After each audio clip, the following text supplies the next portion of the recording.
वसुंधरा राज्य को कुचल करके अगर भजनलाल शर्मा को बनाया है तो ये तो बात स्पष्ट है कि ये लंबी सरकार नहीं चलेगी। हम सपना नहीं देख रहे, हम हकीकत बता रहे हैं। सवाल यहाँ आता है अति पिछड़ों का और मुसलमानों का। इनको ये नहीं चाहते, ना तो मुसलमानों को चाहते, ये दोनों पार्टियां नहीं चाहती हैं, एक नहीं है। कांग्रेस और बीजेपी सांपनाथ और नागनाथ दोनों ऐसे ही हैं। देखिए देखना क्या है, हम तो बहुत पहले से कह रहे थे कि इस देश के अंदर जो सबसे ज़्यादा आबादी है उनकी जातिगत जनगणना हो और जातिगत जनगणना होने के बाद में उनके हक अधिकार मिलने चाहिए। और रही बात आप किस तरीके से कांग्रेस जो बात कह रही थी, कांग्रेस खरी नहीं उतरी है, इसमें तो कोई दो राय नहीं। कांग्रेस अगर खरी उतरती, ओबीसी की बात कांग्रेस ने कही, दलितों की कांग्रेस ने बात कही, तो कहाँ खरी उतरी है। इन्हीं तीनों चारों राज्यों में अगर हम देखें, जो ओबीसी का जो अति पिछड़ा वर्ग है उनको एक भी जगह सीटें नहीं दी है, जिसका खामियाजा आज कांग्रेस भुगत रही है। अगर जातिगत जनगणना बिहार में होती है, लालू जी ने हमेशा इनका साथ दिया है कांग्रेस पार्टी का, अगर थोड़ा सा भी जब कांग्रेस पार्टी को लालू ने आगे बढ़ाया, सींचा है, तो कांग्रेस पार्टी के तो एक जो कार्यकर्ता ने भी नहीं उनसे कुछ सीखा।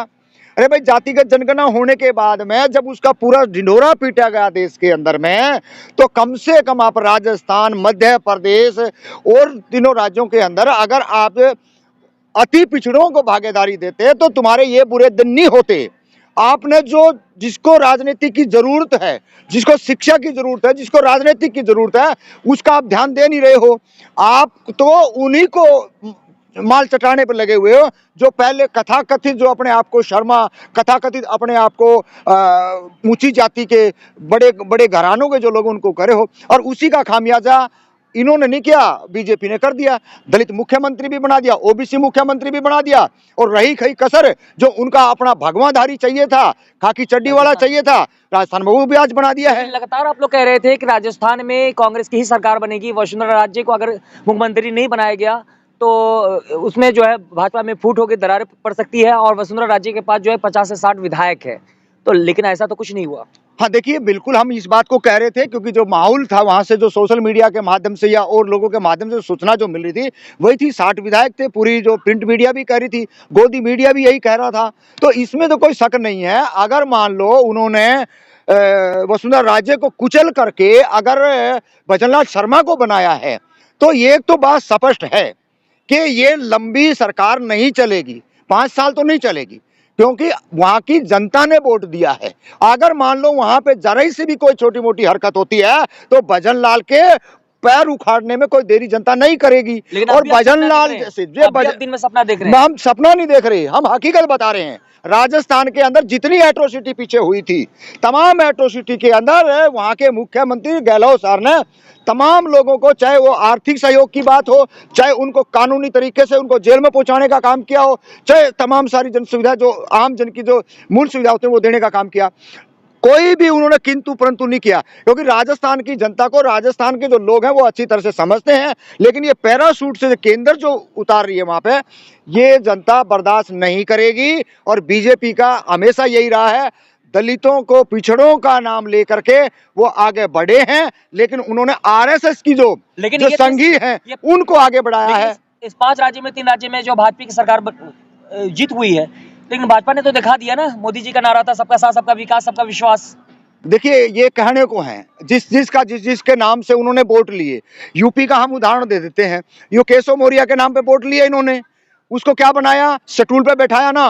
और अभी इनको देख लेना, ये जितने जो बनाए हैं ये कोई सा पूरा नहीं कर सकता। दोनों के दोनों, चाहे वो एससी बनाया हो, चाहे ओबीसी बनाया हो। और ब्राह्मण पंडित जी का तो हालात बद से बदतर होने वाला है। जल्दी आप भी यही होंगे, हम भी यही होंगे। क्यों? अगर इतना साफ सुथरी छवि का था, इतनी साफ सुथरी उसकी वो थी, तो 2 दिन पहले क्यों नहीं बनाया भाई? 3 तारीख को 4 को बना देते, 5 को बना देते। ये इतनी देरी जो हुई है, बहुत लोगों पे दबाव बना के वसुंधरा राज्य को एक शिकंजे में दबाया गया है, और उसके बाद में दबाव में लेकर के तब इसको वसुंधरा राज्य से ही कराया गया है। लेकिन जनता नहीं मानेगी। तो क्या लगता है कि हर जगह कांग्रेस की हार हो रही है, लेकिन हार कबूल नहीं करेंगे? हार देखिए, बहुत बड़ा खेल तो ईवीएम से हो रहा है।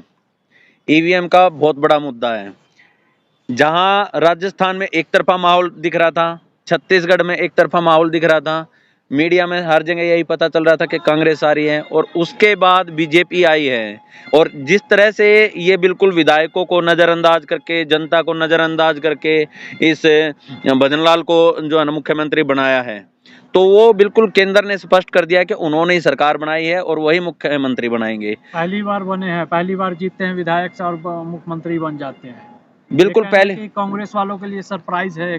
ये कांग्रेस वालों के लिए सरप्राइज नहीं है, ये असल में तो इस ईवीएम का ही खेल है। और अगर सरप्राइज है तो केंद्र के लिए है, कांग्रेस के भी केंद्र के लिए सरप्राइज है। ये जिस तरह नीतीश कुमार जी ने आगे आने के बाद इन्होंने कर्नाटक जीता था, ओबीसी की बात राहुल गांधी कर रहे थे, लेकिन उस हिसाब से ना तो इन्होंने छत्तीसगढ़ में अति पिछड़ों को टिकटें दी, ना मध्य प्रदेश में दी और ना राजस्थान में दी। तो ये खेल तो इस तरह से हुआ है पूरा का पूरा। कांग्रेस ने गलतियां की हैं। बिल्कुल कांग्रेस ने गलतियां की हैं, इसमें कोई शक नहीं है। कांग्रेस ने गलतियां की, वो करती नहीं है। बिल्कुल नहीं करती है। जो कांग्रेस बोलते है वो करती नहीं है। अगर वो करे तो, लेकिन अभी इनके पास टाइम है, 2024 नजदीकी है। अगर अब भी ये सुधार नहीं करेंगे तो आगे भी यही होने वाला है। इनको सुधार करना पड़ेगा। और मोदी से तो पूरा देश जो है ना, पूरे देश का मन भरा हुआ है, लेकिन ये कांग्रेस की ही गलतियां हैं जो कि ऐसा हो रहा है। और दूसरा ईवीएम जो है ना, ये निष्पक्ष चुनाव नहीं कर रही है। तो लगातार जो है राहुल गांधी भी जो ओबीसी की बात करते हैं, जनगणना की बात, जातीय जनगणना की बात करते हैं। नहीं, देखिए, दलितों का तो ना तो राहुल गांधी में इतनी ताकत है वो रोक दे, ना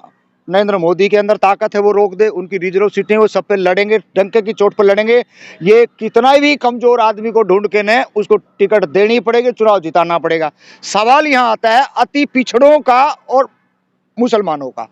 इनको ये नहीं चाहते, ना तो मुसलमानों को चाहते, ये दोनों पार्टियां नहीं चाहती हैं, एक नहीं है। कांग्रेस और बीजेपी, सांपनाथ और नागनाथ दोनों ऐसे ही हैं। अगर इनको ये बात समझ में आ जाए कि जितनी संख्या है उस आधार पे आप दोनों को वोट दें।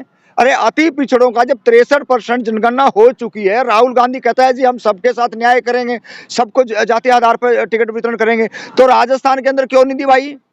क्यों नहीं आपने मध्य प्रदेश में दी? क्यों नहीं छत्तीसगढ़ में दी? मतलब खाली कहने को है क्या?